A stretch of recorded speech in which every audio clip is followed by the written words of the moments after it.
लड़का और लड़की हाथ पकड़कर सड़क पर भाग रहे थे। उनके पीछे गुंडे उनका पीछा कर रहे थे।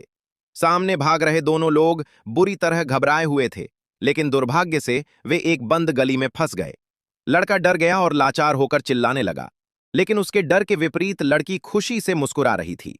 लड़की ने अपने दस्ताने उतारे और लड़के का हाथ पकड़ लिया। लड़की के सीने पर लगा हुआ चिन्ह तुरंत चमक उठा। लड़की ने लड़के को एक ईंट दी और कहा कि जब वो कहे तो इसे फेंक देना। फिर लड़की ने अपने मुंह में कुछ बुदबुदाया और गुंडे तुरंत सम्मोहित हो गए। मौका मिलते ही लड़की ने जोर से चिल्लाकर लड़के से कहा कि ईंट जोर से फेंको। ईंट गली से बाहर जाकर पुलिस की गाड़ी पर लगी, जिससे पुलिस का ध्यान उस गली की तरफ गया और गुंडों को तुरंत गिरफ्तार कर लिया गया। किसी को नहीं पता था कि ये लड़की कोई साधारण इंसान नहीं थी। कुछ दिन पहले तक सोल्बी सख्त निगरानी में रहती थी, क्योंकि वो और उसकी मां निसू भविष्य देखने और लोगों को सम्मोहित करने की शक्ति रखती थीं।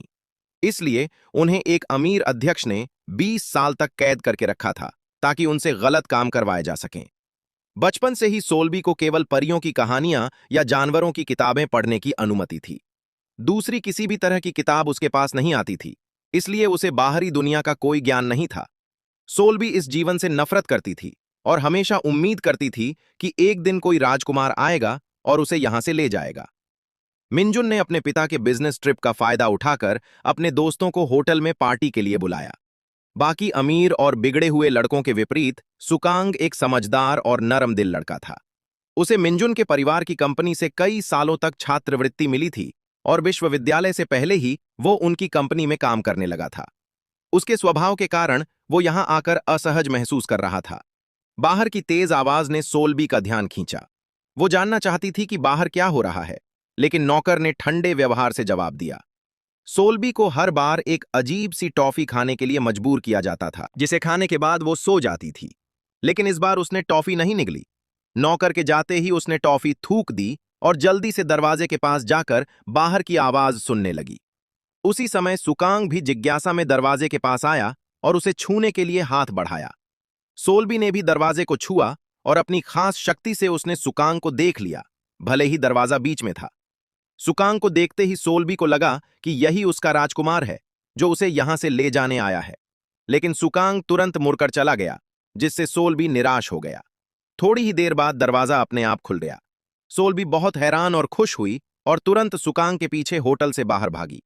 सुकांग ने देखा कि सोल्बी उसका पीछा कर रही है और उसे वह अजीब लगी। सोल्बी बस में उसके पीछे चढ़ गई, लेकिन उसे किराया देना नहीं आता था। ड्राइवर ने सोचा कि वो सुकांग के साथ है, इसलिए मजबूरी में सुकांग को उसका किराया देना पड़ा। यह पहली बार था जब सोल्बी बाहर की दुनिया में आई थी। बस चलने पर वो गिरने ही वाली थी कि सुकांग ने उसे पकड़ लिया। दोनों ने एक दूसरे को देखा और सोल्बी को और भी यकीन हो गया कि यही उसका राजकुमार है। सोल्बी बाहर के अजीब नजारों से बहुत आकर्षित हो गई। वो खिड़की से चिपक कर लगातार चिल्लाने लगी। सुकांग ने उसका हाथ हटाया, क्योंकि सोल्बी के पास एक रहस्यमयी शक्ति थी। जैसे ही सुकांग ने उसका हाथ छुआ, उसे उसका नाम और उसके परिवार की मछली की दुकान के बारे में पता चल गया। सुकांग ये देखकर हैरान रह गया कि वो उसका नाम और परिवार जानती है। उसने उससे कई सवाल पूछे, लेकिन सोल्बी उसे सिर्फ राजकुमार कहकर बाहर के नजारे देखती रही। सुकांग ने देखा कि सोल्बी नंगे पांव चल रही है, तो उसने उसे अपने जूते पहनने के लिए दिए। वो उसे असहाय होकर देख रहा था, बिना ये जाने कि आज के बाद उसकी जिंदगी पूरी तरह बदल जाएगी। सोल्बी खुशी खुशी सुकांग के साथ उसके घर पहुंच गई। सुकांग की मां ने उसे नंगे पांव देखकर पूछा कि वो ऐसे क्यों आया है। सुकांग ने सोल्बी के पैरों में पहने जूतों की तरफ इशारा किया। उसकी मां ने सोचा कि वो अपनी प्रेमिका को घर लाया है, लेकिन ये लड़की थोड़ी अजीब थी। खाना खाते समय सोल्बी ने एक ताजा स्क्विड उठाकर कहा कि उसे भूख लगी है। सुकांग की मां ने तुरंत खाना तैयार किया और सोल्बी ने बहुत खुशी से खाया। सुकांग ने कहा कि जल्दी खा लो, फिर वो उसे वापस होटल छोड़ देगा। यह सुनकर सोल्बी उदास हो गई, तो सुकांग की मां ने उसका हाथ पकड़कर उसे सांत्वना दी। अचानक सोल्बी ने मछली के बारे में कुछ अजीब बातें कहीं और बाहर की मछलियों की ओर इशारा करने लगी। सुकांग और उसकी मां दोनों हैरान रह गए। तभी स्कूल के दो पोषण विशेषज्ञ आए और उन्होंने बड़ी मात्रा में मछली खरीदने की इच्छा जताई। ये सुनकर सुकांग की मां बहुत खुश हुई, क्योंकि उसके पास बहुत सारी मछलियां बची हुई थीं। ग्राहक के ऑर्डर रद्द करने के बाद वो परेशान थी कि उनका क्या करे, लेकिन अब किसी ने उन्हें खरीदने की बात की। सुकांग की मां ने पास बैठी खुश सोल्बी की ओर देखा और उसके लॉकेट में लगे मोती पर ध्यान दिया। वो कुछ पूछना चाहती थी, लेकिन सुकांग ने उसे बुला लिया। रात को उसने एक पुरानी डायरी खोली और उसमें एक पुरानी तस्वीर देखी। तस्वीर में सुकांग एक महिला के साथ था और उस महिला के गले में वैसा ही हार था जैसा सोल्बी के पास था। ये देखकर सुकांग की मां के मन में एक अजीब डर पैदा हो गया।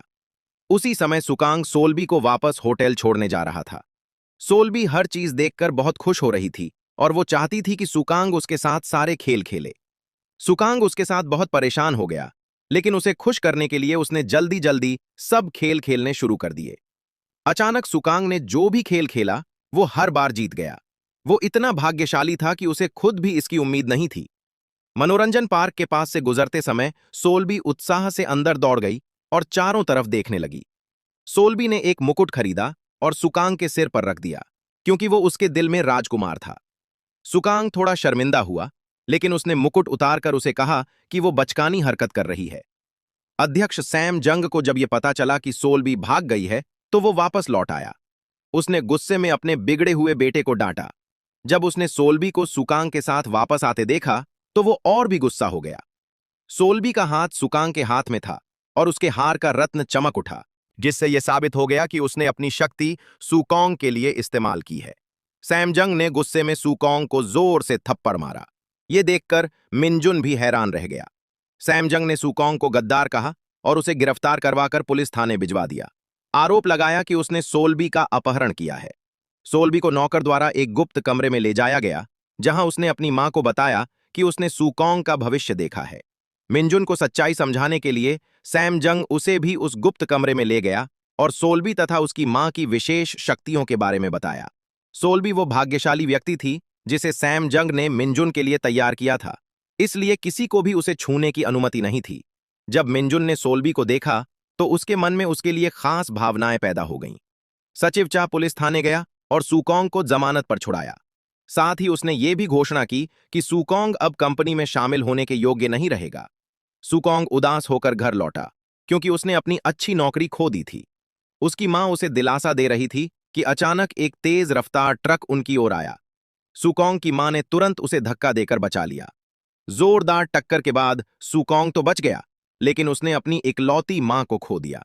सुकोंग की मां की मौत को एक दुर्घटना बताया गया, क्योंकि चालक थका हुआ था, लेकिन सच्चाई अभी भी एक रहस्य बनी हुई थी। जब सुकोंग अपनी मां की अस्थियां नदी में बहा रहा था, तब नाविक ने उस पर हमला कर दिया।